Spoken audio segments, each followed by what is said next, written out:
微笑讲客语 ，Vivi Seo 共好吧。嗨，大家好，我是许巍老师，欢迎再度收看《微笑讲客语》。你明笑共哈发，买买哈嘎子听哟，我也是客家子弟哟。客家人非常重视教育，像我的爸爸妈妈从小到大就告诉我，好好读书哦，他以后上起的后头路，长大以后才能够找到好工作。想想我自己很感激父母可以给我好的教育，现在才可以当一个英文老师哦。今天我们要介绍就是一个非常有意义的地方，是龙潭的圣基亭。那么圣基亭用客家话念叫做生甲亭，生甲亭就是圣基亭，它是全台湾现存呢规模最大的习思亭。习思亭就是习字亭，是当地的乡绅呢于清光绪元年，那么差不多就是西元1875年的时候集资建造，供乡人焚烧字纸，表达敬习字纸的一种习俗。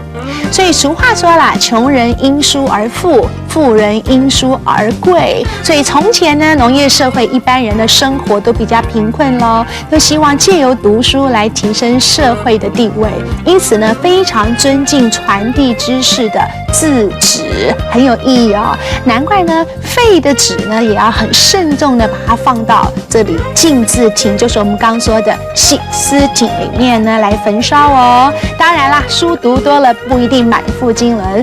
客家就有一句话很好玩，笑这个人无知，说：“哎呦，呀，这样你呢，读书读多师傅啦，读书读多师傅啦。”读书就是读书，你应该猜得到。师傅啦是什么呢？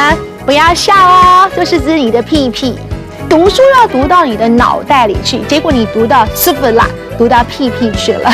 今天可能大家就记得这个师傅啦。屁屁这个字了，所以知识要活用，千万不要死读书。死读书就是指死读书的意思了。随着工商业时代的来临呢，以往在全台各地可看到的这个习字亭，就是敬字亭呢，现在慢慢消失了，就剩下了龙潭的生甲亭这个圣基亭而已，真的非常可惜喽。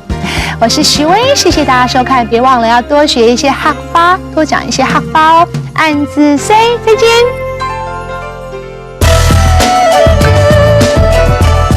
行政院客家委员会策划。